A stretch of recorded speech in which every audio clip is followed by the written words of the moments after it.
Republic P-47 Thunderbolt. Alexander Seversky. The development of the Thunderbolt was a classic instance of design evolution, tracing its origin back to Alexander P.D. Seversky and his highly innovative aircraft of the early 1930s. Seversky, a Russian national, was a veteran of World War I. He flew with the Tsarist Naval Air Service and suffered the loss of a leg as a result of being shot down in 1915. Unfazed, he managed to convince his commanders to allow him to fly again using an artificial leg.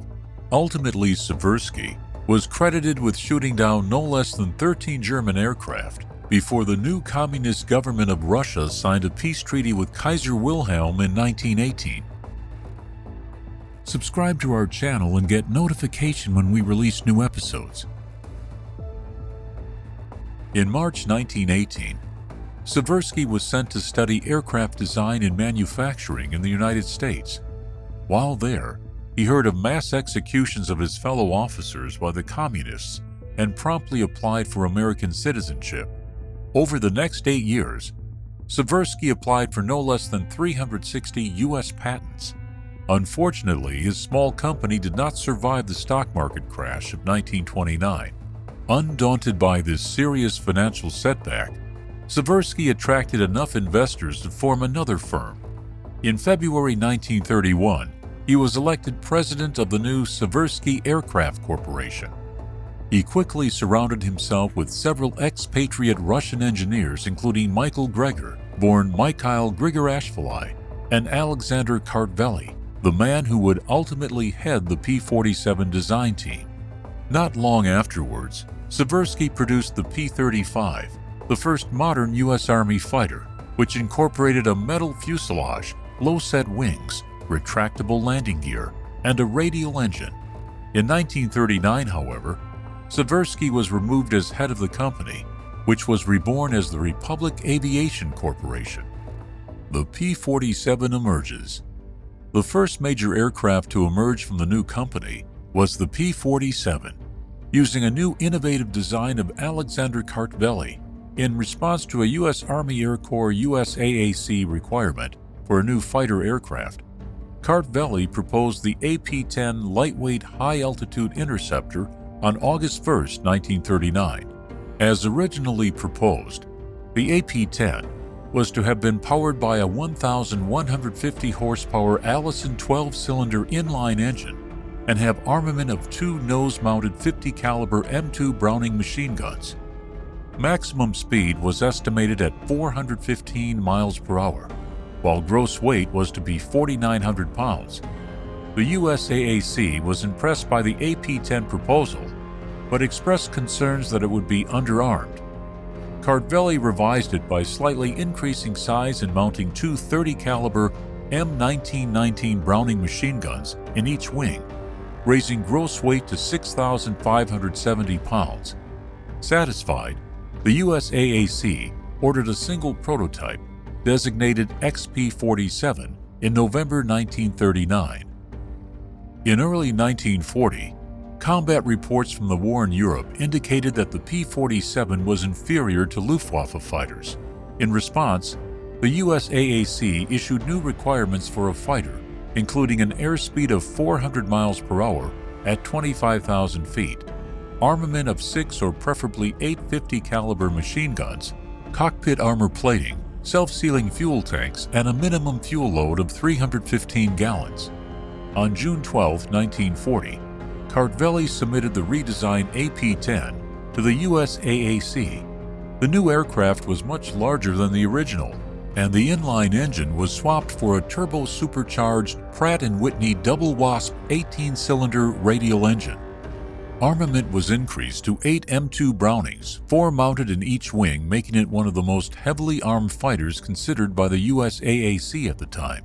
However, while expected performance met USAAC requirements, fuel load fell slightly short.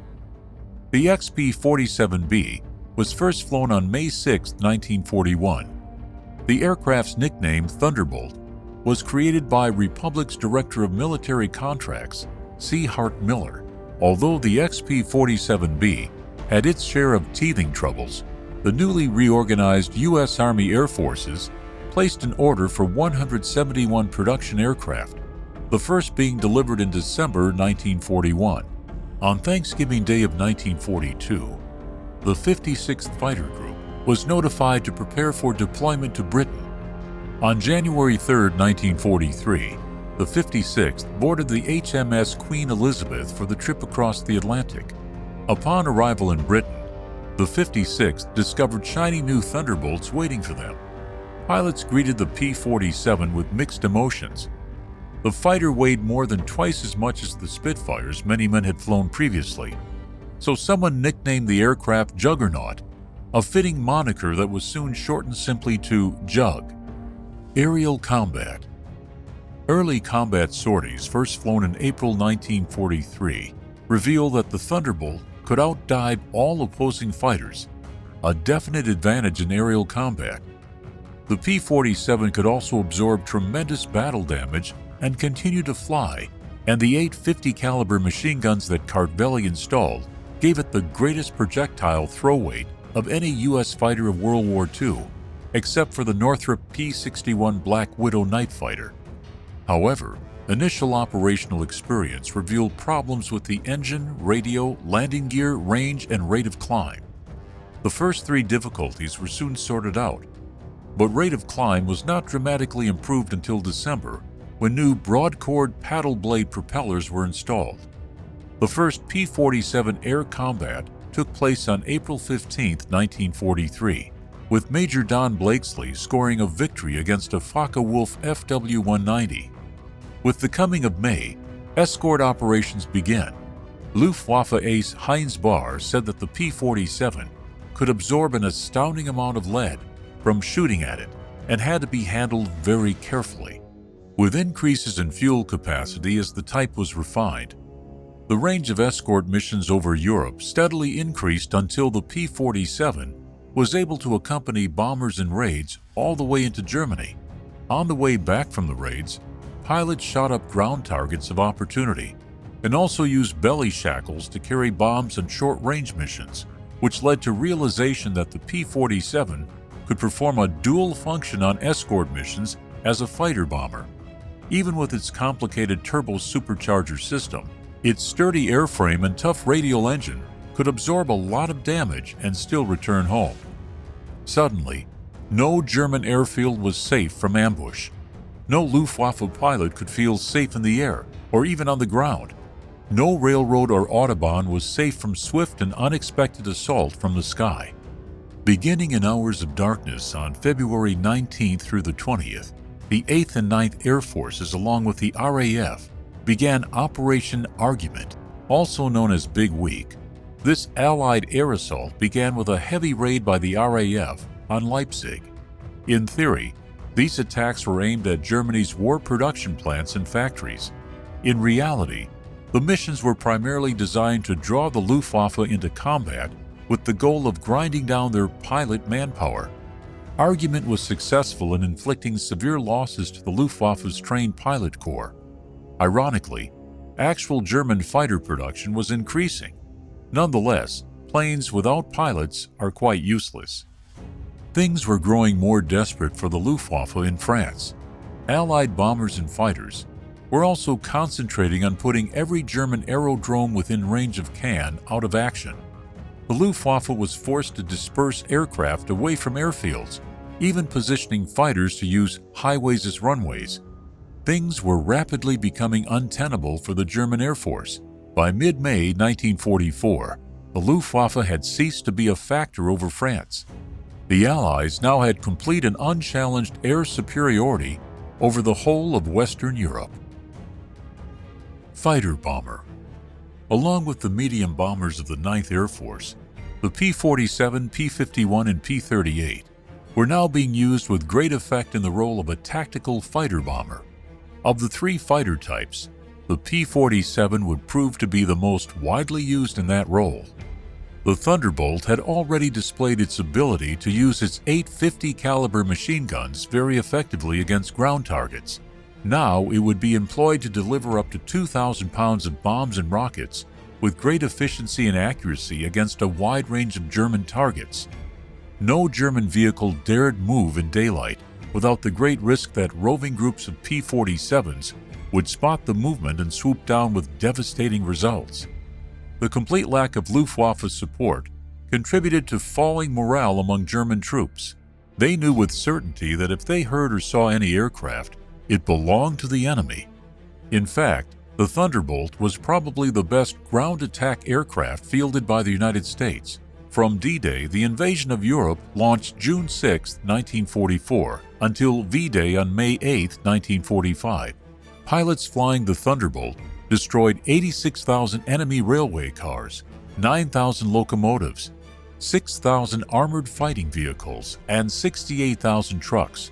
During Operation Cobra, in the vicinity of Rancy, France, P-47 Thunderbolts of the 405th Fighter Group destroyed a German column of 122 tanks, 259 other vehicles, and 11 artillery pieces.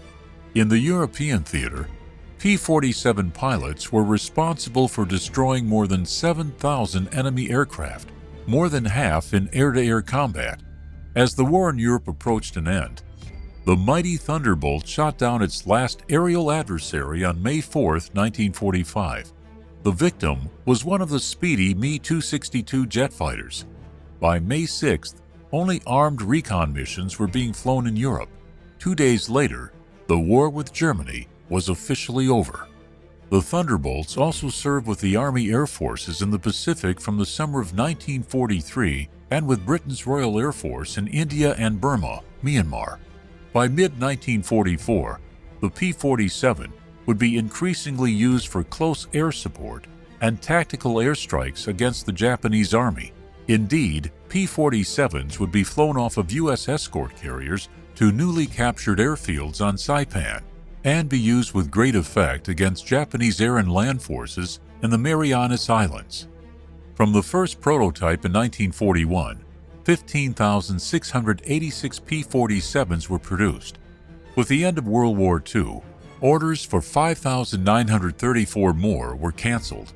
The P-47 continued serving with the U.S. Army Air Forces through 1947, the U.S. Air Force USAF until 1949, and the Air National Guard until 1953, receiving the designation F-47 in 1948. The P-47 was not deployed for the Korean War. The North American P-51 Mustang was used in that conflict by the USAF, mainly in a close air support role.